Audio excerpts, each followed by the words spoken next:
Om Swastiastu, Assalamualaikum warahmatullahi wabarakatuh, Salam, Namo Buddhaya, dan Salam Harmoni. Perkenalkan, nama saya Putu Merta dengan NIM 211505181 dari Prodi S1 Pendidikan Teknik Informatika dari nomor 11. Nah, pada video kali ini saya akan mempresentasikan makalah dari saya dengan judul Keselamatan dan Kesehatan Kerja atau K3 pada saat mengoperasikan komputer. Nah, untuk menghabiskan waktu, langsung saja. Nah, adapun materi yang akan saya bahas pada kali ini yang pertama yaitu definisi keselamatan dan kesehatan kerja dalam lingkungan hidup. Dan yang kedua yaitu penerapan keselamatan dan kesehatan kerja dalam mengoperasikan komputer. Definisi keselamatan kerja. Nah, menurut Mondi 2008, keselamatan kerja adalah perlindungan karyawan dari luka-luka yang disebabkan oleh kecelakaan yang terkait dengan pekerjaan.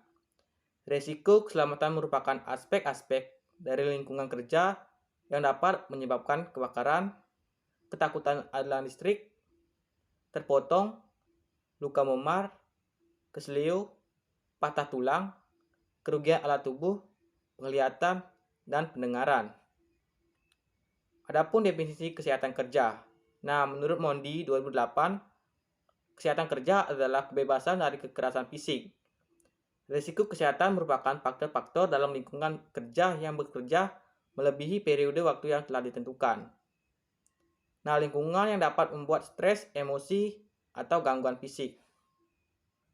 Nah, adapun pendapat mengenai pengertian keselamatan dan kesehatan kerja. Yang pertama, menurut Mangkunegara 2002, keselamatan dan kesehatan kerja adalah suatu pemikiran dan upaya untuk menjamin keutuhan dan kesempurnaan, baik jasmanilah maupun rohanilah.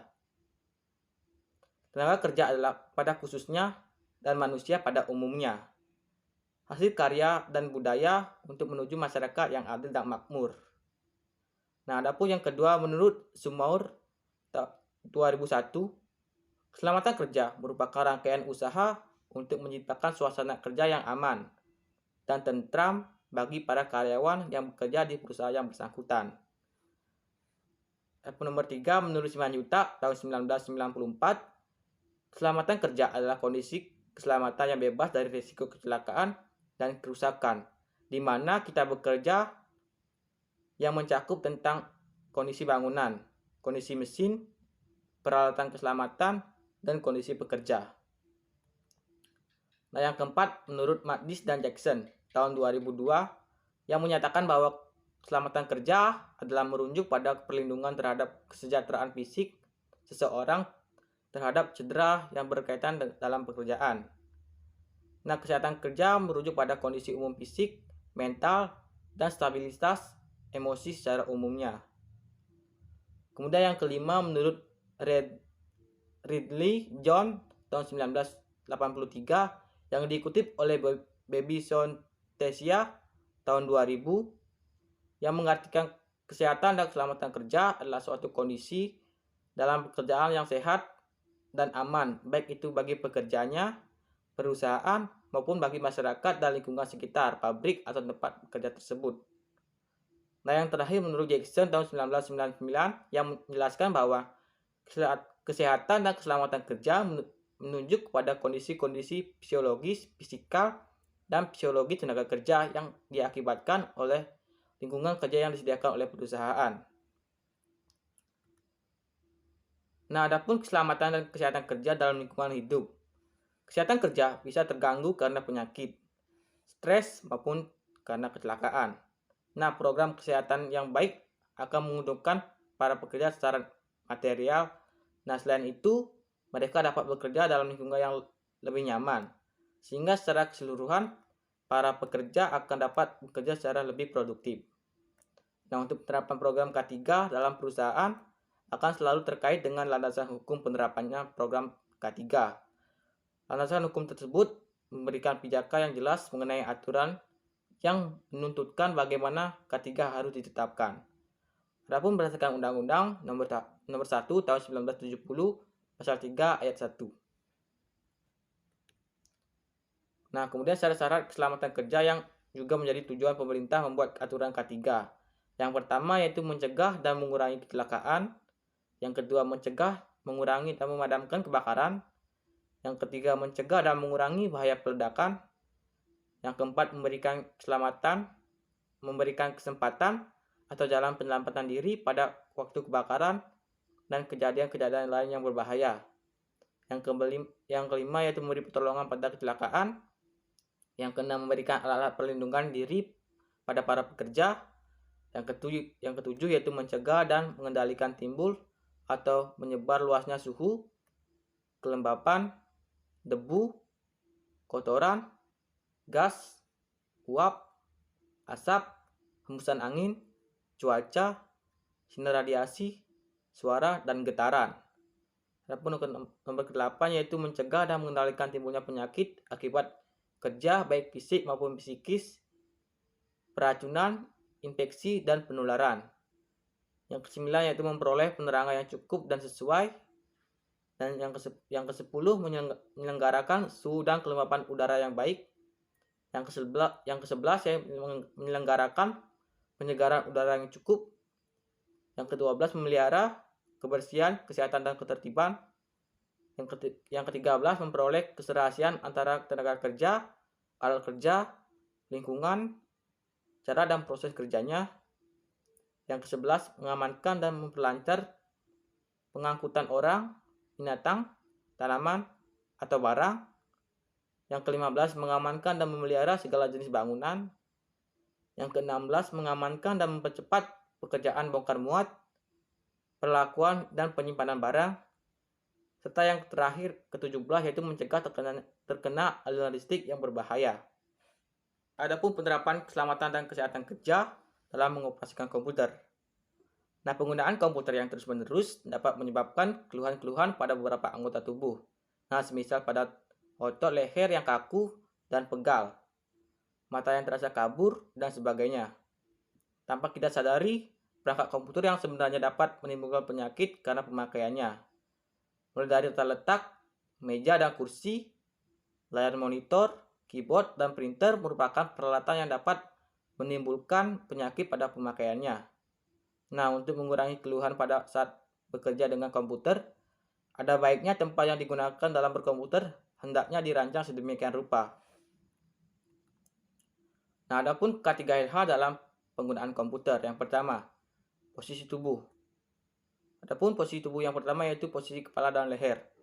Pada saat bekerja dengan komputer, posisi kepala dan leher harus tegak dengan wajah menghadap langsung ke layar monitor.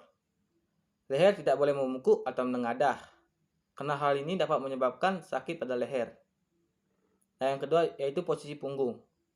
Posisi punggung yang baik saat menggunakan komputer adalah posisi punggung yang tegak, tidak miring ke kiri ataupun ke kanan, tidak membungkuk atau bersandar yang terlalu miring ke belakang. Nah, untuk mendapatkan posisi punggung yang baik, seharusnya ditunjang dengan tempat duduk yang baik dan nyaman. Yang ketiga yaitu posisi pundak. Nah, posisi pundak yang baik adalah posisi pundak yang tidak terlalu terangkat dan tidak terlalu ke bawah. Nah, bila otot-otot di bahu masih tegang, ini berarti posisi pundak belum benar. Nah, adapun yang keempat yaitu posisi lengan dan siku. Posisi lengan yang baik adalah apabila dapat memetik dan menggunakan mouse dengan nyaman. Masing-masing orang mempunyai posisi yang nyaman tersendiri. Posisi lengan yang baik adalah bila tangan berada di samping badan dan siku membentuk sudut yang lebih besar dari 90 derajat. Nah, adapun posisi tangan. Ketika mengetik, pastilah pergelangan tangan, jemari tangan, dan lengan dalam keadaan santai. Jangan tegang ataupun melengkung. Hal tersebut dilakukan untuk menghindari penyakit rheumatic stress injury atau RSI yang merupakan penyakit radang sendi yang disebabkan karena bekerja menggunakan mouse serta keyboard yang pada posisi yang salah. Nah, adapun yang terakhir posisi kaki. Nah, pada saat bekerja dengan komputer, kaki harus berada diletakkan di lantai atau sandaran kaki dengan seluruh telapak kaki menyentuh lantai dan siku yang membentuk sudut tidak kurang dari 90 derajat. Nah, yang kedua itu pandangan mata. Radiasi gelombang elektromagnetik yang dipancarkan oleh layar komputer atau laptop dapat menyebabkan mata mengalami kelelahan dan juga gangguan mata pada lainnya. Nah, untuk mengurangi keluhan pada mata, ada beberapa layar monitor yang perlu diperhatikan.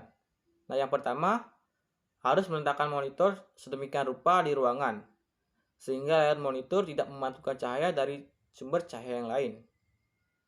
Yang kedua yaitu letakkanlah monitor lebih rendah dari garis horizontal mata agar tidak mengadang atau menunduk. Yang ketiga itu aturlah cahaya monitor agar tidak terlalu terang ataupun tidak terlalu gelap.